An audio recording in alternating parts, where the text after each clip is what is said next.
हुकूमत तेलंगाना के बहुत ही अदब व एहतराम के साथ उन्हें आवाज़ दे रहा हूँ, तशरीफ़ लाएँ और अपने ज़रूरी ख़यालात का इजहार फरमाएँ। जनाब मोहम्मद अली शब्बीर साहब। अस्सलामु अलैकुम रहमतुल्लाहि बरकातहू। ये अल्लाह जल्ल जलालहू का बहुत बड़ा एहसान है कि इस साल 2026 के लिए अल्लाह सुब्हानहू ने आपको अपना मेहमान बनाया है। हर मुसलमान की ख्वाहिश होती है कि ज़िंदगी में एक दफ़ा मुझे हज नसीब हो जाए। ऐसे करोड़ों लोग दिल में आस रखते हैं, लेकिन आप खुशकिस्मत है कि अल्लाह आपकी दुआ कबूल किया और इस साल 2026 के अल्लाह के मेहमान बनकर आप यहाँ जा रहे हैं। और आज इस मुक़द्दस रूह तकरीब को हमारे हर दिल अजीज़ चीफ मिनिस्टर आली जनाब रेवंत रेड्डी साहब यहाँ आपको विदा करने के लिए आए हैं।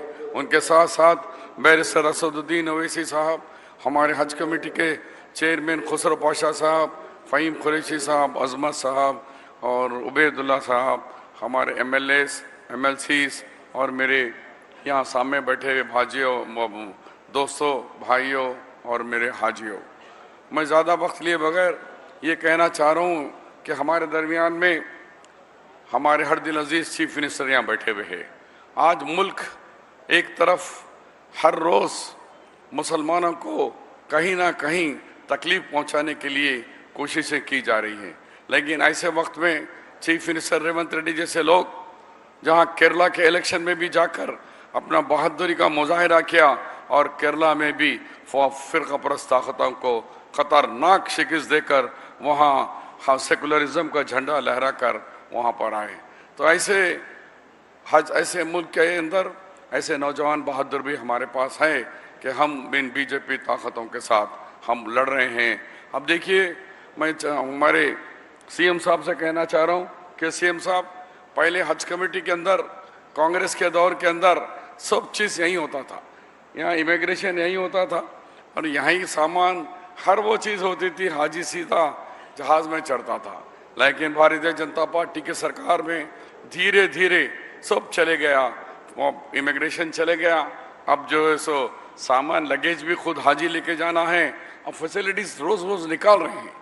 लेकिन आपने लेटर भी लिखा है और उसके साथ साथ और फ्यूल चार्जेस की भी बात कर रहे हैं। मुझे उम्मीद है कि आप CM साहब के मुंह से एक अच्छा ऐलान सुनेंगे, जो आप सुनना चाह रहे हैं कि आपके वज़न में, आपके खर्चे में कुछ खर्चा हुकूमत तेलंगाना भी बर्दाश्त करेंगे, वो CM साहब ही कुछ ही देर में अनाउंस करेंगे।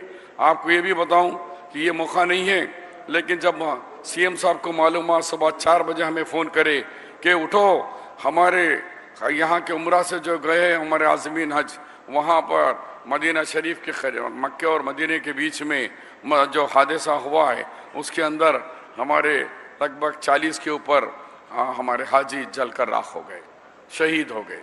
ये खबर मिलते CM साहब ने हमारे मिनिस्टर अजहरुद्दीन साहब से लेकर हम सबको वहाँ बोले कि जाकर आप लोग उनके क्या मैं कर सकता हूँ, तो उसी दिन उन्होंने तमाम उनके जो रिश्तेदार है, एक को नहीं बल्कि 2 रिश्तेदारों को वहाँ पर भिजाए और अजहरुद्दीन साहब की क़यादत में पूरी टीम वहाँ पर गई और अल्हम्दुलिल्लाह जन्नतुल बक़ी में उनको तदफीन कर कामयाब ऑपरेशन कर वापस आए। उसके साथ CM साहब वहीं नहीं रुके, 5-5 लाख रुपए उन जो लोग शहीद हुए मदीने मक्के और मदीने के बीच में, इस गिरेशा 5 लाख रुपए तक अदा करे हैं। तो भाइयों, ये बहुत सारी चीज़ें हुकूमतें कर रही है। आज जो 60% 67,000 लोगों को नौकरियां दिया गया है, उसके अंदर मुसलमानों का भी हिस्सा है। उसमें भी 10% के करीब हमारा ग्रुप 1 में, ग्रुप 2 में, ग्रुप 3 में, ग्रुप 4 में, टीचर्स में, नर्सों में, डॉक्टर्स में, हर जगह हमारा 4% मुस्लिम रिजर्वेशन के साथ साथ हमारा और भी कोटे के अंदर सेलेक्ट हो रहे हैं। ये सब आप लोगों की काविशें हैं, मेहनत है और हुकूमत और रेवंत रेड्डी साहब आज भी रिव्यू मीटिंग के अंदर बहुत सारे फैसले किए हैं, वो बाद में मिनिस्टर साहब उन आपको बताएंगे कि इन फैसलों के अंदर गरीब हमारे ऑटो भाइयों के साथ क्या होगा और हमारे नौजवानों के लिए क्या स्कीम हुकूमत बना रही है। ये तमाम है। हम सबको बारीक चावल मिल रहा है, हमें बिजली फ्री मिल रही है, इंदिरा घरें मिल रहे हैं, बहुत सारी स्कीमें मिल रहे हैं। लेकिन ये आप हज को जाने का मौका है। ऐसे टाइम पर मैं आपसे गुजारिश करता हूँ कि हमारे लिए भी दुआ कीजिए, हम भी आपके लिए दुआ करते हैं, क्योंकि हाजी की नज़र जब बैतुल मक़दस पे पड़ती है अल्लाह के घर पर, जब आप जो दुआ मांगेंगे कबूल हो जाएगी। आप ये नहीं कि किताब लेकर बैठकर किताब में वो आयत को ढूंढने की कोशिश मत करो।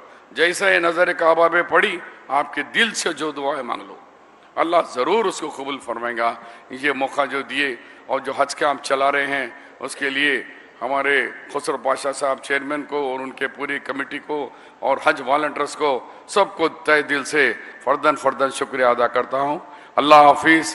और हाजियों के लिए दुआ है कि आप लोग सेहत के साथ और हज मुकम्मिल कर यहाँ हम सब आपका इंतज़ार करेंगे। खुदा हाफिज़।